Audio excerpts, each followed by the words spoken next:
Alright guys, welcome back to another episode of the Spare Room Talks. Today we have a very special guest with us for episode number 9, Sharen Murnaghan. Hi guys. Great to have you on board. How's everything? Brilliant. It's Friday of a bank holiday weekend. What's not to like? Indeed. What's not to like? Thanks for coming in. You're welcome. How's the weather today getting over here? Breezy and sunny. Let's get all Emphasis on the breezy. Let's get all the washing out. There you go.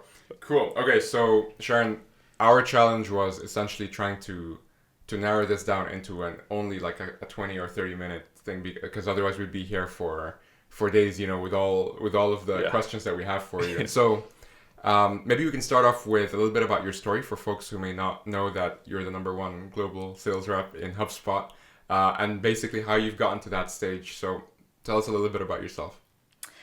Well, thanks very much for a very flattering introduction.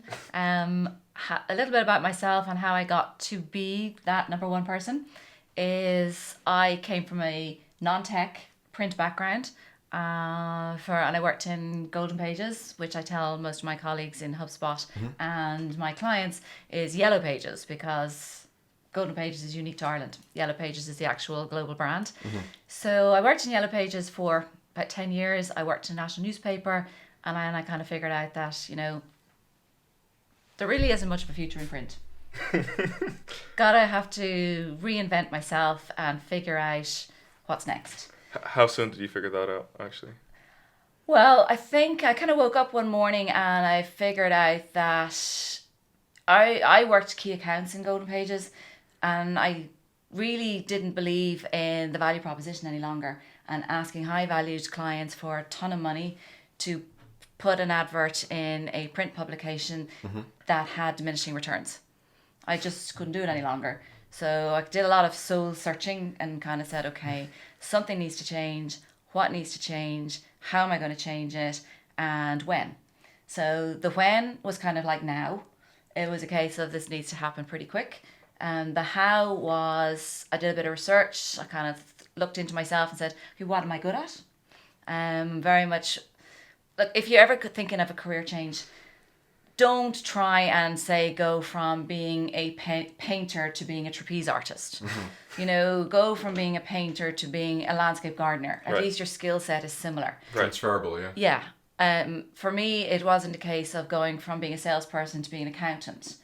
The learning curve would be too hard. It would take too long. And really, is your heart and soul in it? My heart and soul is in sales. I love selling, full stop, which is kind of unique, because when you're a kid, you know, if somebody says to you when you're a kid, you know, do you want to work in sales? You kind of go, no, I want to be a fireman, or I want to be an air hostess. Yeah. Hey, you want to be something Policeman, nice and sexy and attractive. You want to work in sales? You know, a career where 90% of the day people say no. Oh, yeah. You know, I mean, even when I went to work in Yellow Pages, I remember my mom saying to me, you're going to work in sales? Because I worked in the bank at the time, which in Ireland is every parent's dream. Yeah. You know, their child is either a lawyer, a priest, or a banker, and I was in the bank. So you know, what wasn't for my parents to like. And now I was telling her that I was leaving the banking, a good stable career, pensionable, permanent, to go and work in sales. Yeah. Risky. People say no to you all the time, and you got to start again. But I found I loved it. And then when it came time to reinvent myself, because yes, selling was my strong point, but selling in this particular niche, this particular industry, was no longer viable. So I kind of looked at what was viable, and the internet was all over the place. Internet, Facebook, Instagram was coming along, all that kind of stuff. This is where people were going. People looking for a problem to solve. That's where the attention was going, basically. Yeah, you look for a problem to solve. Where do you go? Internet. There you go. Where do you go? Google. There you go. See? Google. People go to Google. They gave you that too. Hopefully they'll sponsor the next episode. If I gave a Yellow Pages or a Golden Pages to my son, he'd kind of look at me and go, Mom, what's that? No, today's kids don't know what it is. They live in their phone. Right. So the how was, so that was the when, that was the what I needed to do, and the how was how am I going to do it. Yeah. So I went back to college and I did a night course in digital marketing. It was the end of the recession here in Ireland, so I went to the credit union and borrowed the money. I borrowed the money, did this night course for 3-4 hours every Tuesday night for 13 weeks. Why? Because I wanted to do the quick one. so that I had digital experience and a digital certification on my curriculum, on my CV, so that I would be more attractive to potential employers in that line of business. Yeah. And ironically, one of my lecturers said to me, "What about HubSpot?" And at the time, 6 years ago, it was a case of Hub who? Nobody had heard of HubSpot. We hadn't opened the office here in Dublin at the time. When did it open in Dublin, actually? 6 years ago. Okay. March, Wow. 6 years ago. Brand new, yeah. Wow. In fact, it could even be today's date. I'm not 100% sure, but it was the opening was when I was on New Hire training in Boston. Yeah. I was interviewed in the hotel up the road because we didn't have offices. That's insane. That's crazy. I'm HubSpot employee number 16. Wow. Back in so you guys Wow. were it was in the AIG building, right? Yeah. With when all the boxes were there. I only heard Yeah. stories, yeah. That's All the awesome. boxes. And we figured it out as we went along. And that was kind of nice. It's kind of nice Yeah. to be part of a build. It's kind of nice to be part of figuring it out. And it's kind of nice to be, it's okay to make a mistake. Right. And it's okay not to be perfect, which was new to me. And everybody had that camaraderie. Yeah. And, I joined a new team there recently for similar reasons. It's something a little bit new. Okay, now we're 6 years down the road, so we're very established and the brand is established. But this is a new proposition to really look after our customers. And I went for the opportunity just before Christmas, secured it in January, started on February 1, because it's part of something new and it's part of building something new that's going to give value back to customers. Right. Wow. Right. Yeah. And how did you? So it's one thing to be one of the first to have joined the sales organization there, at least in Dublin or in EMEA. But how did you get from there to where you got to ultimately? Well, We want the juicy details. the good, the bad, and the ugly. Oh yes. Well, we want to know, like, because it's such an incredible feat. Like, how do you even charter a path? Like, I don't know. Did you even plan to be something like that, or did it just happen by you just following your day-to-day kind of process? Or That's another good question, and yes is the answer. Okay. And the reason I say it like that is, unbeknownst to me, is I apparently said on New Hire training to one of the head honchos of HubSpot, "I'm going to be your number one salesperson." And Brian Halligan reminded me of that about 2 years later. He says, when we met on New Hire, when you were on a New Hire training, you told me you were going to be the number one salesperson. So just watch that space. So obviously it Wow. was. Why? Why did you say that? Why did I say that to him? Yeah. Just. Maybe it's part of my DNA. And yeah, maybe it's part of my DNA. And maybe it's because it was a challenge when I joined HubSpot. I mean, you don't go from print media, a working mom of 2 kids, into a completely unknown environment where that's all tech and everybody wants to help you. I mean, this is one of the really other things, is that people genuinely wanted to help you. Right. Whereas I'd come from a background, or in other backgrounds, people do want to help you, but oftentimes they want to help you with something in return. This was an environment where people actually didn't want anything back. They just wanted to help you be successful. Right. And it took me, the first year I did struggle because everything was so new and I was learning. And I just I've got good grit. I'm a very gritty person. And I kind of said to myself, if it's to be, it's up to me. I'm going to make this work. You have the support from the people internally. And with that acknowledgement, I kind of went, okay, what do I need to do to make this happen? yeah. I need to figure out the technology. How much of the technology do I need to figure out? I need to figure out certain aspects of the technology, and the other parts of it, we have sales engineers who do that. So let them do their job and let me do my job. So that enabled me then to learn the things that were more relevant So you to my didn't job. need to know everything, which No. brought you some peace of mind that, Huge peace of mind. I mean, I remember asking for advice over one of my colleagues who was over from Boston, and I said to him, tell me some books to read about technology. And he went, "Sharon, your role is to help businesses grow. Read books in relation to business growth, not in relation to technology. That's what sales engineers will do. So work with them and work on your skill set that's going to add value to the customers that you're looking after." So that's what I did. I started reading those kind of books that were about business growth, business build, challenger sales, asking questions, helping people grow a business. The Challenger Sale, I've heard a lot about that one. Yeah. Is it a good book, yeah? A very good book. And what's nice about it is it's a nice short punchy book. So it's not one of these 500 pagers. It's probably got about less than 100. Right. So you can read it sitting on public transport on your way home in the evenings. Would that be, what are your top 3 books? The top 3 books would be The Challenger Sale, a very good one. Another book called Built to Sell Okay. by John Whittemore. And the third one would be Traction Okay. by Gina Wickman. Yeah. Yeah. And if you take those 3 and you're a salesperson and you put them together, you have a very seriously good, strong, robust winning formula about how to be successful in sales. It's really interesting how you mentioned Traction, because that's more about, overall like processes, structure, and kind of, general business growth. But that in itself is something that's very transferable to sales as well. And sales is all about a process. I'm a huge believer, and nothing more so than the company that I then joined. Yeah. It is about the process. Now, in my Yellow Pages selling days, we had a process.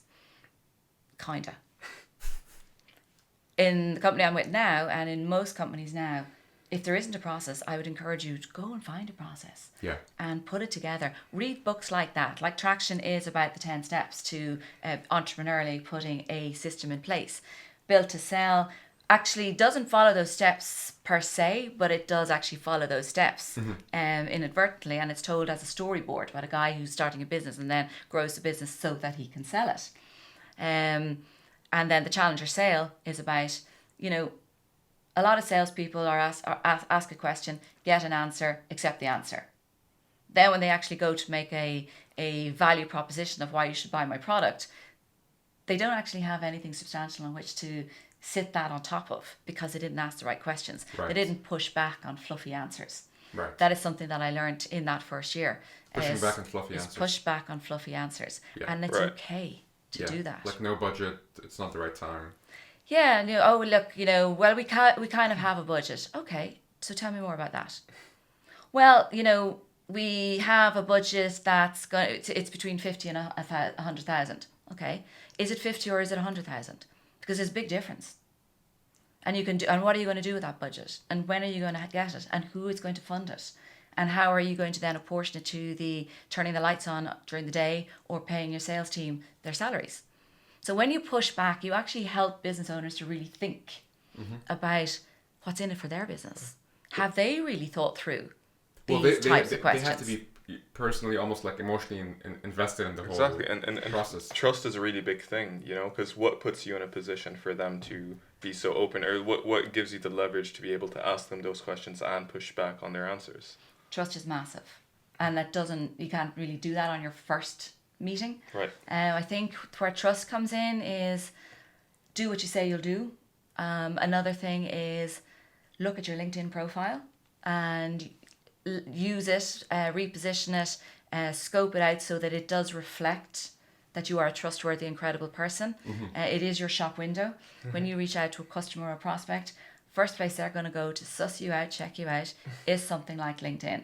You do it, they're going to do it. So make sure that what they see is a good reflection of you. Don't recreate the truth. The truth is the truth. Accept it. That's a good segue into the next part, which is, and let's just put this to rest, like cold calling, right? In 2019, like what's your take on that? Is it something that is, and let's just talk about it like objectively. I know that some people really, I think a lot of sometimes people think, cold calling is, is something that's... It's a taboo of sorts. Yeah, exactly. That's the word I was looking for, taboo. Let's just speak objectively. Is it something that you believe is a necessary part of any, prospecting or biz dev process, or do you think there are ways around it, the alternatives to it? What's your take on the whole cold calling piece? Yeah, I suppose it depends on how you define cold calling. That's a good place to start. Yeah, I mean, so, I have a target, I have a quarterly target, and I don't have that many people in my database, or my database is shit. Like, how am I going to make up for that? Well, the first thing that comes to mind is I'm going to start, searching up some companies and finding, triggers or opportunities to reach out to them. Yeah, so if you're really, really cold calling, so say using your example that you're a new rep and you have a a quota over your head and you're not supplied with leads, which if you're not, I feel very sorry for you. But if you're not, and you could be a BDR in a company and you've got to go and source those leads yourself. Yeah. And cold calling is hard. It is hard work. But it's the research part of it that should be the hard work part of it. So that by the time you come to actually do that cold reach out, that physical calling bit, you've done so much stuff beforehand that it becomes nearly a warm reach out. Right. Now, because you know them so well, perhaps. You know them so well, but you also want them to know you. Now, you don't know them, they don't know you because you've never connected, you don't have any similarities. So your starting point could be something like using social media. The likes of LinkedIn is very strong. Again, back to first thing you do, make sure you have a good, strong profile yourself. That's your shop window. But then if you do want to do the cold calling, know your market, know your industry, figure out yourself who it is that is your market, who is your target market, who are your target customers. Then go into that industry. There are lots of company databases and so on and so forth that will provide you with, this is the beauty of the internet. It's all online and it's all free. LinkedIn, Crunchbase, even Angel. Technology has enabled all that. Just be super smart about it. You're saying that's almost like such a commodity now. It's all about sort of like the art of the preparation before you. But the info is there. The people are quote unquote there. It's how are you going to prepare them for getting in touch with you or for that outreach in general. I think the win to cold calling is that by the time you do that call, you're a warm call. They think that they know you, they've heard of you, you're their best friend, so that when you do actually reach out to have that initial conversation, they'll kind of go, oh yeah, that's Kareem, or oh yeah, that's Sharon, or oh yeah, that's Amma. I know that guy, or I know that girl. I've seen something that she's written, or she's liked a blog post that I wrote. So be proactive in your activity. Go back and, as I said, know your market, find out your target market. Go and search company databases of who are the most, which companies match your ideal company the most. Yeah, and that step in itself, it will take so much time for folks to wrap their heads around. Yeah.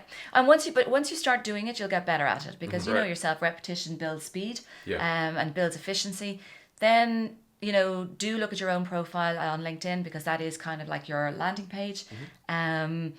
Start sourcing those companies through the likes of LinkedIn.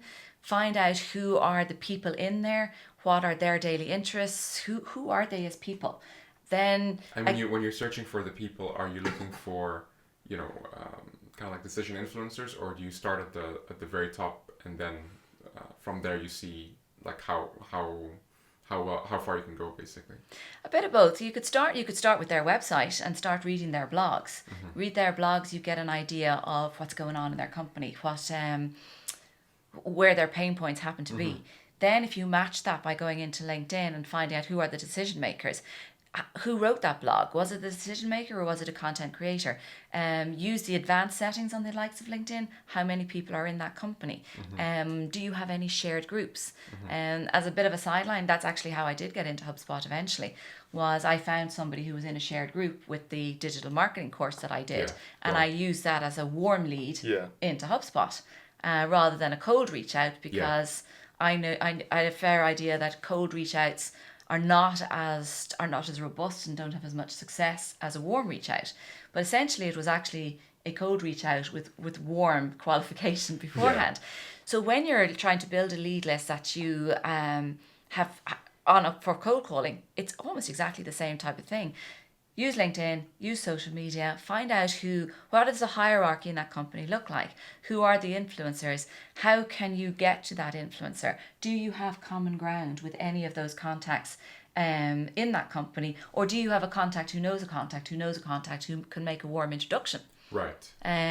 Start blogging, start writing some content yourself. Start establishing yourself as a thought leader so that by the time you then do come to do that warm reach out, their reaction would be, oh, I know that dude. So it's I've seen something they've written. Yeah. So doing whatever you can just to enter their environment, just to cross their eyes, so that when you do reach out, you're not coming out of the blue completely. So even if it's like the loosest of connections, that still goes a much longer way than. And do you know how you could sum it reaching out up? of You nowhere. could sum it up actually into 2 words. Be interesting and be interested. Right. Because if you're interesting to them, you know, if you have a shared connection or you've written a blog post or you've got something really unique on your LinkedIn profile, that's interesting to them. If they've written a blog post or there's a blog post or something on their website or they've just got venture capital funding, like it, share it, but just don't do it blindly. Right. Put a comment on it. Now I know we're in a time deficient society whereby, you know, time is nobody's friend. Yeah. So But still, it goes such a long way when you when you leave your 2 cents, you know, in the form of a comment or like leaving like a message saying congrats or I read so and so, anything that gives a signal that you're genuinely interested and that this is not like a copy paste like template or something. Yeah. But even more so, I mean, imagine you're at a party. Yeah. Imagine you're at a party with a whole load of people you don't know, and this guy comes up to you, and he stands like this at you. Now, how do you feel? Uncomfortable. Exactly the same Yeah. on social media. If you start looking at and liking things, that guy's gonna go, "Who is this person? Who is that person?" Yeah. They're liking Curious. they're liking everything I'm doing, but it's a little bit like stalking. Right. Stalking with no qualifications, stalking with no interest. There's no message there, sort of. Yeah. There's nothing interesting and nothing interested. So Yeah. if you actually read, you don't have to read the whole article. Read the top, read the bottom. get an idea of Find what- yeah. something in there that you can make a comment on. Send it back. Hey, Kareem, I really like that article you wrote about da da da. I was particularly interested in such and such, and this is the reason why. Right. You can do that standing at a bus stop on your phone. And how do you end it in that case? Do you say just have a good day, or do you say let's talk about it? You could say have a good day and leave it at that for a first initial reach out. The next time they do something, say, hey, I see you, hey, just following up on that blog post you wrote, I see you wrote another one, or I see you got further funding. Really thrilled to see companies like yours being successful and securing funding like that. Would you like to connect? Now you're a connection, and they'll come back. I mean, who wouldn't come back and say, yeah, of course I'd like to connect. And people would appreciate that because like you're actually Yeah, relating to reciprocation them. piece, There's like there's a whole message there. So even if there's like no former like connection or relationship there, you're reaching out of the blue essentially while complimenting them or. And it's not a building hard up sell. You're not going in and saying, well, I work for a company that helps companies like you. We do this. They're going to look at that and my name is go, this, and my title is this, and I'm the yeah. They're going to look at it and go, so what? Yeah. I mean, What's in it for me? yeah, I mean, I would say to somebody, if you ever reach out to somebody for something ever, and their first reaction is, so what? You failed. If their first reaction is, so what? What's in it for me? Nothing. That yeah. nothing. It's already over. There's yeah. no value. Yeah. Always give value, whatever it is, even if it's a tiny, tiny bit. Hey, I worked with a customer like yours, and this is what they did. Yeah. Would you like me to connect you? It's all Cool. about connections. Just like that. Yeah. Yeah. Absolutely. Be helpful. And do you find that? Is it fair to say that LinkedIn is like a big part of your process? Coming back to processes. Yeah, using LinkedIn for something like that. I mean, absolutely. is there another way to do what you just said, or are we really talking about LinkedIn here in terms of following up with folks and using things like that? Well, I think there's always other ways to do things. But as a salesperson, you always want to do things yesterday, fast and quickly. But do spend a bit of time before you do a cold reach out, or when you're putting a cold calling list together. Do spend a bit of time on what is my strategy to do this. Is it to look at company websites? Is it to look through company or industry related articles? But then LinkedIn is there. And it's already done a bunch of the work for you. So why would you not leverage it? If you're in Right. Germany, you'll use something like Bing because they're not big into LinkedIn over there. So find something similar in that society or that industry or that country that you're working in. Yeah. Twitter is another good one.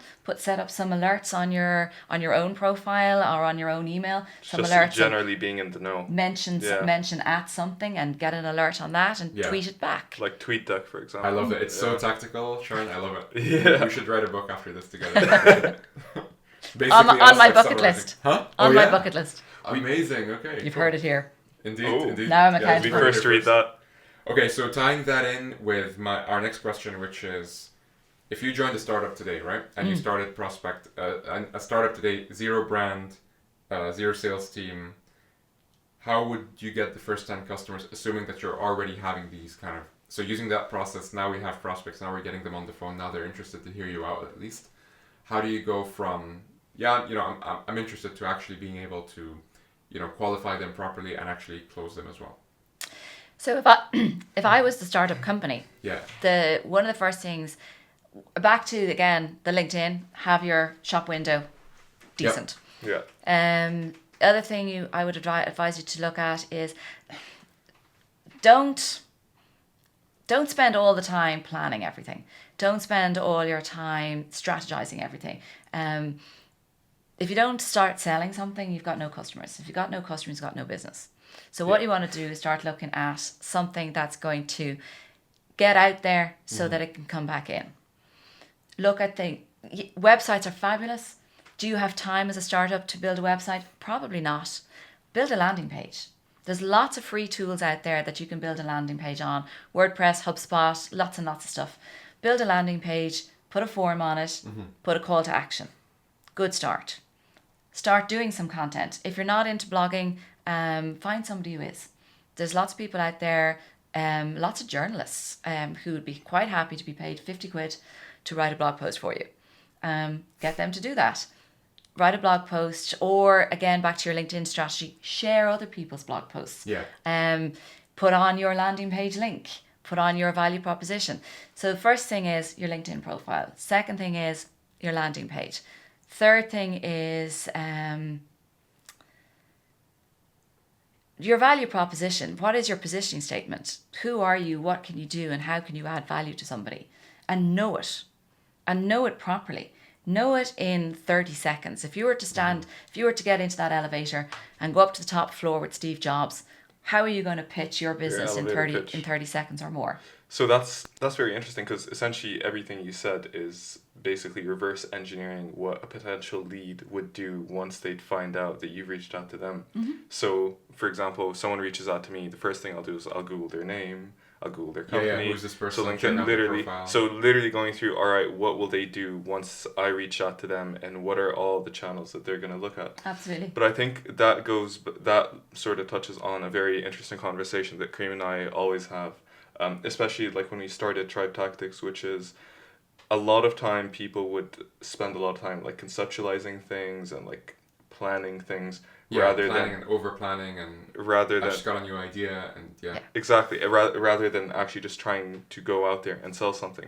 That's something that Kareem and I sort of went back and forth on. because it happens to us as well, where like we get an idea and it's like, on the one hand it's do we just do it, or do we perfect it, or at what stage is it worth us actually trying to put this out there? Because subconsciously the big reason for us not to just put everything that comes across our mind out there is that reputation and trust is a really big thing.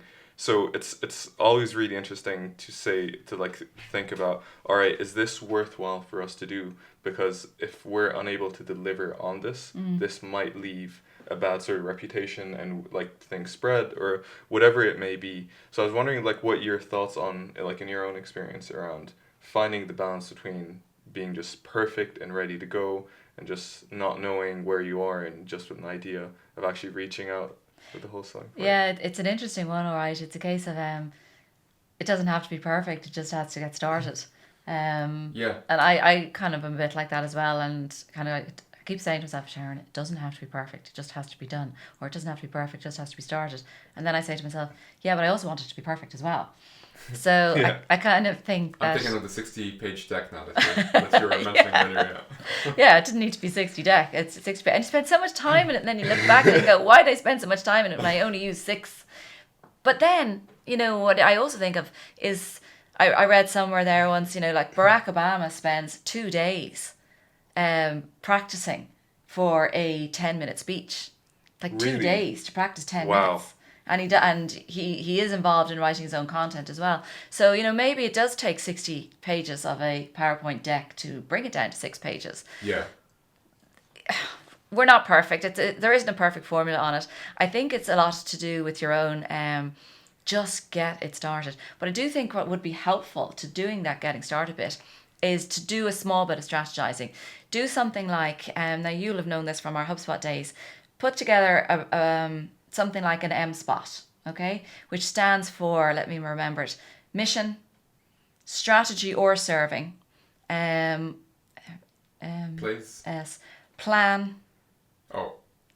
opportunities, and timeline, Yeah. or omissions, not opportunities, omissions.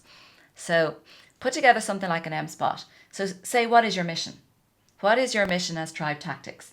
What are you here to do? Why has whoever's God it is you believe in put you on this earth? So what is the mission of Tribe Tactics? Then who are you serving? Back to who is your target market? Who can you add most value to? You can loop in strategy into that one a little bit as well, but I do think that whole M-spot document is a strategy document anyway. Yeah. So look at the serving bit. Where can we add most value? How can we solve most problems for, and who are, because you're not going to do it for everybody. And that's the danger a startup does fall into, because they do think that they want to do it for everybody. Do but you everything can't. at once. You Yeah. just can't. So be selfish, be really selfish with your time and stick to your M-spot. Right. Then your plans. How are you going to do it? You know, what is the plan to serve that market so we achieve that mission? And the really nice one, the O one, is brilliant. The omissions. Write down what you're not going to do. Now, it doesn't have to be not do forever. It just has to be not to do right now. Yeah, at this point in Right. time. Yeah. You know, if you want to serve industry market A, B, and C, you can't serve all three of them when you're starting. You can serve one. So pick one. Which is the most lucrative? Which one can I add most value to? And which one can I get to quickly and first?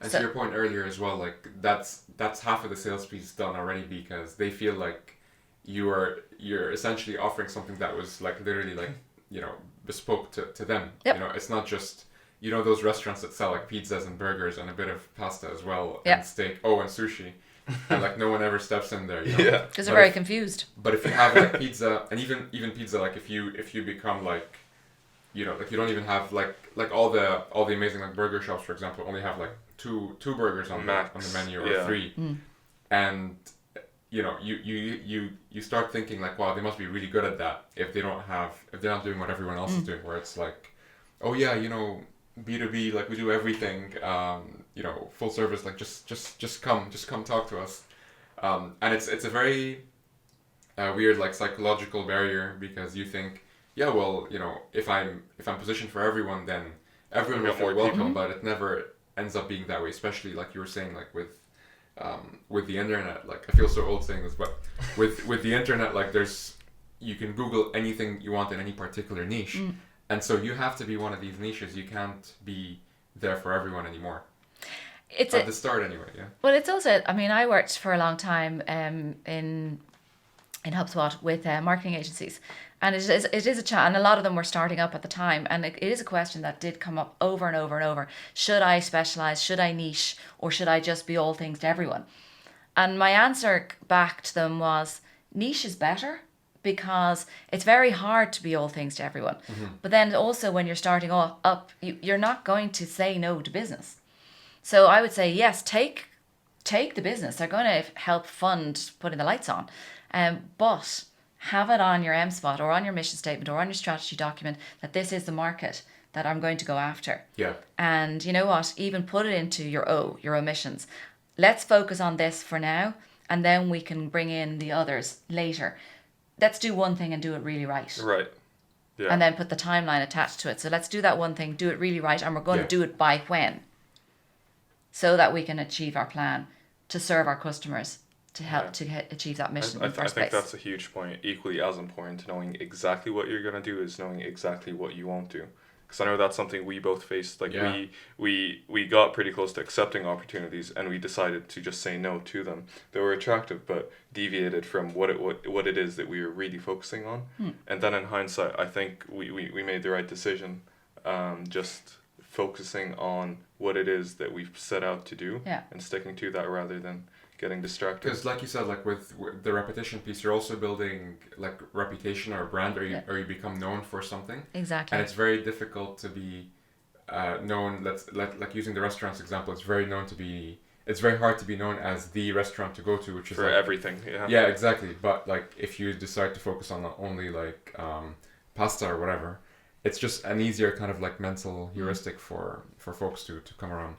Okay, cool. So we had one final question around so for companies that are going after enterprises, right? This is obviously, or maybe you can tell us, like, how is this different from, dealing with, for example, SMBs? How do you go about, I think orchestrating is the right word here. How do you go about orchestrating and navigating kind of an enterprise landscape to be able to get all the, the buying committees or all the different decision influencers and makers on board with the plan? Yeah, I mean, it's similar to what we've already talked about. Back to your LinkedIn profile, back to doing the reach out, and kind of scoping out the whole company. What you've got to remember, I think the key thing for a salesperson when they're dealing with enterprise is two things to be mindful of. One, it's a much longer sales process.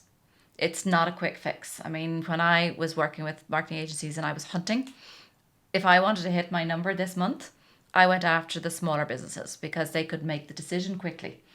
If I wanted to build a business for the long term, I went after the enterprise because they've got more money, they've got more longevity, and they've got more sustainability. Yeah. But it is a much longer sales process. So, and when you say longer, like if we had to give a range, what would you say? Oh, you're talking about 90 days. I would imagine it could even be longer, depending on the size of the company and the value of the deal that you're looking for. I'm a big believer in the higher the value of the purchase, the longer it takes to make a decision. Right. I mean, if you think about it, I mean, how long does it take a 4-year-old to walk into a shop and choose a lollipop? They're gonna, or even the mother of a 4-year-old to go in. I mean, the decision making is sugar or non-sugar, pink or blue. It's a 50-cent buy. There you go, in and out. You're gone in 4 seconds. You're buying a house. It's going to take you 6 months to a year. You're going to look at location. You're going to look at pricing. You're going to look at schools. You're going to look at public transport. So the higher the value of the purchase, the longer it takes to make that decision. Plus, you also remember that in the enterprise landscape, it's a much more complex decision because one, usually what you're selling is more complex because you're solving for an awful lot more. And two, then there's an awful lot more decision makers. So, and what you've got to really realize is when you're selling to enterprise is each decision maker is going to have their own agenda. Each decision maker is going to have their own pain points and their own problems. And each decision maker is going to have their own probably way of purchasing. There might even be internal political conflicts. So selling to enterprise, you really have to, actually a nice way of putting it would be, you really have to be a good little knitter. I mean, I don't know, do you know what knitting is? Yeah. You need to be very good at being able to gather all the pieces and strands of wool and knit them together in one nice document or one nice sweater or pair of socks or whatever it happens to be. So, And do you find, sorry to cut you off, do you find yourself, say, step one is let me just find a champion inside, and then from there I can navigate everyone's kind of like get intel and kind of like focus like different people's like agendas or pain points or personal goals. Yeah, that's a very good idea. That's a very good suggestion. If you find that champion, find your champion and go on site. Enterprise dealings are trust, relationship build. Go on site, go and meet them on their home turf. Go to their watering hole. People are more comfortable in their own environment. Right. Sure. So go to their watering hole. It also gives you good insight into the makeup of the company. Right. Ask for a walk around. You could even start with, I'm not here to sell you anything. I'm just here to try and learn about your business. And ask for a walk around and, make mental notes of, there's that department. When they're doing the meet and greet and introducing you, what's the chemistry between the two internal how do they see the Right. champion? Are they BFFs or do they, they Or can't are they stand each yeah, other? exactly. What are the internal political dynamics that you Yeah. need to cover off? Again, back to also understand how they do make a purchasing decision. Yeah. What is the hierarchy involved? Is it a different hierarchy? How do they currently buy high value things at the moment? Earn your place at the table. Do your homework in advance. Do your research in Yeah. advance. Look at other things that they've purchased in the past. And draw connections and associations Yeah. that way. Yeah. Yeah. Again, Yeah, back yeah. to knitting, and then knit it all together. Yeah. Even do mini interviews on site. Hey, can I grab a cup of coffee with you? I'm happy to come back another day when it suits you. Because you come back another day when it suits you, you meet a different person. They might introduce you to other different Right. people, and then try and understand what their pain points are, and see them as compartmentalize each of them, and then leverage the relationship you have with that champion Yeah. to understand what is the holistic pain point, Yeah. and do you need to solve it individually, or could you solve it collectively? Yeah.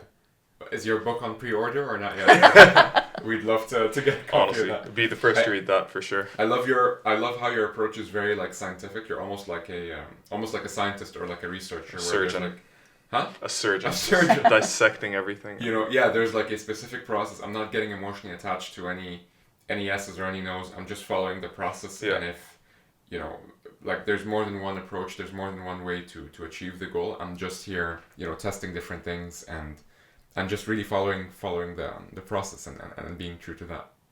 And that's one of the first things I learned. It's one of the things that did help me become a top salesperson is to follow the process. Yeah. Don't skip steps. I would recommend. Every company will have a process. If they don't, find one and put it in yourself. Don't skip the steps because you'll live to regret it. And I have. Yeah, I I genuinely agree. have. I remember my boss one time telling me when I was dealing with this group of customers that I'd worked for ages, but I'd skipped a couple of steps, or I hadn't qualified well enough early enough. Yeah. And then they did a 360-degree turn when I asked for the order, and it was literally like, really? Okay. Back and self-analyze. My boss just said to me, Sharen, go for a walk around the block. Go out and kick the can outside. Again, gave me permission to have failed. I failed. I learned from the failure. I moved on. But it hurt at the time. Yeah. It did hurt. Salespeople, when you lose the big sale that you've worked on for ages, it does hurt. But then, you need to pick yourself up and say, right, where's the next one? Yeah. Right. What do I do now? There's always going to be another one. That mindset, of course, is like Gold. such an integral Yeah. part of it. Yeah. For sure. Sharen, thank you so much for joining us today. We could be here for like literally all day, as we said, but we're conscious of your time. So thanks for joining us, and we'll stay in touch for sure. My pleasure. Thank My you. pleasure. Thank you.